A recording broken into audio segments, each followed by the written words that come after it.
the Zodiac Killer, who has still never been caught to this day or even identified, would send the law enforcement places coded messages. It was up to them to decode these messages. If you study criminology, you look into standard criminology manuals, the psychology of criminal minds shows that these individuals love the chase. And that's a part of human psychology. As I talked about in one of my previous videos, females love it when a man is unobtainable, when he is seemingly hard to get. And that things that seem more difficult to get are more valuable and more valued by society. And that instinct of unpredictability and the chase is in all of us. It's just that psychopaths, they love admitting what they're going to do out in the open. They do this in films through rituals, symbols, so on and so forth. Not only because they love bragging to show how dumb the masses are, but because people are so worried about who's the best football team or who the Kardashians are sleeping with, that they aren't concerned with the environment around them. And especially what is going on behind the scenes, behind the curtain.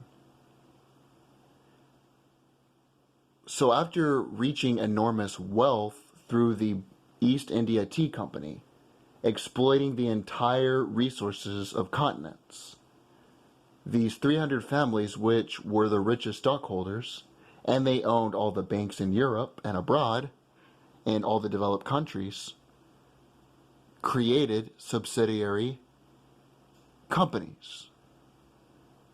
They created these, well, they're not companies, but they are NGOs, non-governmental organizations. These are basically think tanks that are funded by private donors and have members of the world's most elite classes in them.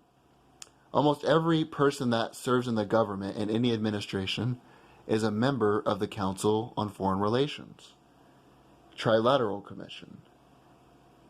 And one of these subsidiary organizations that they created was called the Club of Rome.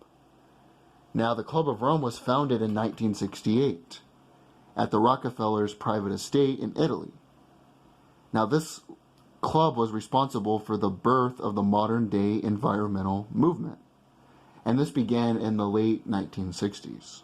At Woodstock, the hippie movement, that was sort of the precursor to the modern-day social justice warrior. In 1972, the Club of Rome published The Limits to Growth, warning of worldwide overpopulation and the need for sustainable development. In 1991, the club published The First Global Revolution, authored by Alexander King and Bertrand Schneider. In the book, and this is, you can download this online, it's called The First Global Revolution. Just Google the Club of Rome, The First Global Revolution. You can download this book into PDF form. It's not even hidden. That's how funny it is. They don't even charge you for this propaganda. You know, when you go to the movies, AMC, which is owned by the Chinese, it's admitted, they charge you to go see that propaganda, but this propaganda at least is free. But in this book, on page 104 to 105, this is what they say. And they admit this. Isn't me saying this. You can look this up if you don't believe me. In searching for a new enemy to unite us, we came up with the idea that pollution, the threat of global warming, water shortages, famine, and the like would fit the bill. All these dangers are caused by human intervention. And that is what they said in their own book. So they admitted that they came up with the idea of pollution and that the threat of global warming, food shortages, famine would fit the bill. And so they're doing that in their own words to unite us against a common enemy, which is human intervention. We as humans are bad. Now, a few members in the past and the present include, of course, everyone's favorite Al Gore. Mr. The solar ice caps are going to be completely melted by 2012. You also have Queen Beatrix of the Netherlands. Of course, David Rockefeller, everyone's favorite globalist, who is in a special place in hell now. Mikhail Gorbachev, Henry Kissinger, who somehow gets into every administration, whether directly or indirectly. He basically controlled the foreign policy of the Nixon administration. They had back channels they would go through where Nixon and Kissinger would just communicate one-on-one. They would basically leave the Joint Chiefs of Staff and everyone else out of their discussions. So Henry Kissinger, who has had a hand in the foreign policy of every administration since John F. Kennedy, Ted Turner. Ted Turner, this is what he said in his own words. A total population of 250 to 300 million people, a 95% decline from the present levels, would be ideal. Ted Turner said this in 1996. You can look up this quote. He basically admitted his own plan. Most of Ted Turner's first donation to the United Nations of 22 million went to programs that seek to stall population. And this is not me saying this. This is the Baltimore Sun, July 7th, 1998. You can look up the article. If you don't believe me, I looked it up. And so basically, the elites admit that they created this crisis in order to unite us, in order to lower the population through the degrowth movement. That is why now you see the Green New Deal. But let's get into a little bit of the science of it. I won't get too wonky on you here, but because the Club of Rome, all it basically is a climate model. They use algorithms, they use computer models, they use data, so on and so forth, in order to show you the climate predictors. And so what is crazy is it is all based upon greenhouse gases. And of those greenhouse gases, it is talking about CO2, carbon dioxide. And what's crazy about this is that carbon dioxide is only 4% of greenhouse gases. So their entire climate model, their entire algorithm is based upon 4%, which is greenhouse gases. 95% of that is water vapor. When you see those fear-mongering articles in the fake news like CNN, NBC, you see a smokestack, and out of that sucker you see the smoke exploding out of it, and they're like, oh, that's pollution. Most of the time, it's water vapor.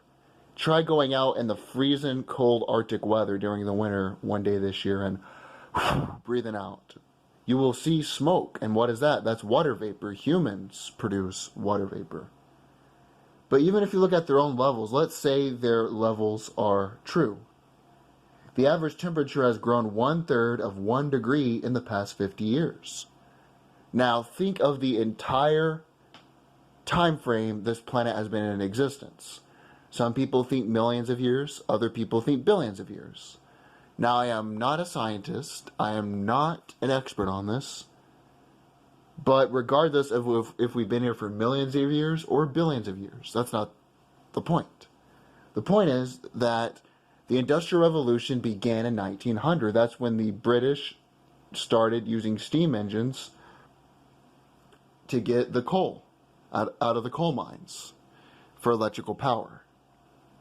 Instead of using wood, they were burning wood before that, which the environmentalists wouldn't have liked either. That's how they would run their ships. They would burn wood, but they're not doing that anymore. And that's kind of one of the reasons why the British Navy got its ass kicked during World War I, is because they were going up against Germany, who was using diesel in their boats, while they were using, not diesel, but they were using coal in their boats, while the British were using wood. And that cannot be a good competition. But the Industrial Revolution was in 1900. Okay, whether the world is millions of years old or billions of years old, we've not had high-level industry for much over 100 years. So why is it in the past 50 years, based upon their own models the climate has only grown 1/3 of 1 degree in the past 50 years.